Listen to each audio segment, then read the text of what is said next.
No niin, nyt ollaan täällä Helsingin urheilutalolla ja meillä on voittajajoukkue TV-ohjelman karsintoihin ilmoittautunut joukkueen nimeltä MM. MM. Ja vaikuttaa siltä, että tuttuja kasvoja on paikalla. Eli saisiko lyhyet esittelyt? Hierova kaveri siellä takana. Jallu Rantanen. Ja hierottava. Entinen jalkapalloilija. Eeva-Maria Saari, entinen jalkapalloilija myös. Jyrki Järvi, entinen purjehtija. No niin, kaikki on siis entisiä lahjakkuuksia. Kuinka te nyt sitten päädyitte ilmoittautumaan voittajajoukkueohjelman karsintoihin?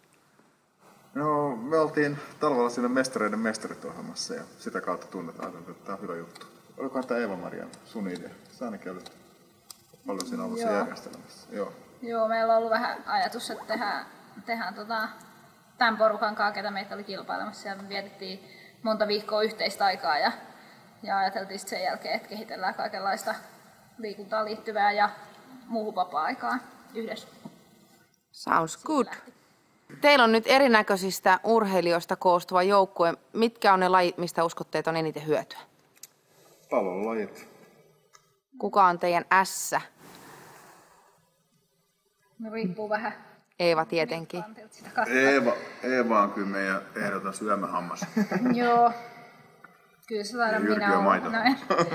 Varmaan Anja, suomalaisen Anja on myös semmoinen, joka on aika kova verrattuna kaikkiin meihin muihin. No hei, mitä te nyt oikein meinasitte sitten tehdä? Olette sitten treenannut? Millä te meinaatte tämän homman harjata himaan? No sen takia me ollaan täällä urheilutalolla. Pitää treenata. Huomatkaa asu. Purjehtijat, kauluspaita päällä, palloilu treeneissä. Näinhän se tuli meidän ekoihin harjoituksiin. Tai siis niihin ainoisiin, mitä meillä on ollut. Kauluspaita päällä. Teillä on ilmeisen tiukka valmistautuminen käynnissä nyt näihin karsintoihin. Mihinkäs karsintoihin te olittekaan muuten nyt tulossa?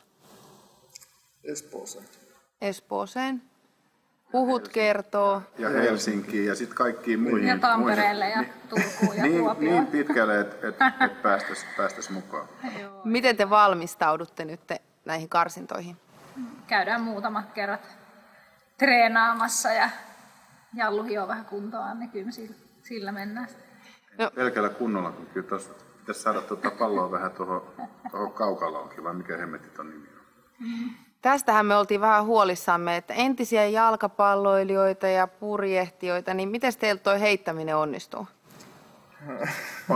Onhan tässä meikäläinen entinen mestaruustainen käsipalloilijakin, että kyllä heittäminen onnistuu. Joo, mä oon pelannut itse pesäpalloa joskus nuoren kanssa, että kyllä se heittäminen pitäisi ihan hyvin onnistua. Se on se kiinniotto oikeastaan tuossa mun mielestä se kaikista vaikein osa. Se on vaikeampaa, joo. Vaikka on räpyllä aloittanut palloa kiinni vaikka kuinka paljon ja pelannut poikien kanssa sählyä ja mitä tahansa lajeja, hirveät määrät, niin ei se silti toi maila on niin erilainen kuin muut, että se ei niinku ihan sulkiksestakaan mene, mutta se on ehkä se vaikea. Niin aika harvassa lajissa otetaan mailla vaan kiinni. Niinpä. Meillä on 55 555 € tikulla. Mitäs te meinaatte tehdä voittorahoilla, jos näin käy, että Suomen mestaruus tulee? Sitä vähän lisää liitmailoja ja palloja. Ei tässä ole kyllä mikään raha ollut. Se vasta varmaan, kun Eeva oli meitä kysynyt ja oltiin päädytty, että lähdetään tähän juttuun mukaan, niin sitten varmaan meni 2-3 viikkoa siitä, kun Eeva sanoi, että hei, siinä voisi voittaa jotain rahaakin. Että sehän ei ole siis missään nimessä niinku syy. Ei. Kyllä varmaan jotain yhteistä kivaa tehdään ainakin sit osalla niistä rahoista, jos tälleen pääsisi käymään. Minkälaisella asenteella keimeihin tuleva joukkue me nähdään sitten ensin Espoon ja Helsingin karsinnoissa ja sitten syksyllä toivottavasti ohjelmassa? No varmaan niin kuin Aminin sanoi, niin soturi ei luovuta. Että kyllä me niin kuin ainakin vedetään ihan täysillä ja taistellaan. Että totta kai ei sitä varmaan niin kuin, että ajatellaan, että me mennään nyt kokeilemaan vähän, mutta sitten toisaalta niin kaikki tässä niin kuin, kun mestareiden mestariohjelmassakin näkyy, että kyllä meistä kaikki sit, kun se kilpailutilanne on, niin kyllä me täysillä vedetään tietenkin. Vaikka nöyrästi ollaan matkassa, niin kyllä varmaan silti voittomielessä on jokaisella.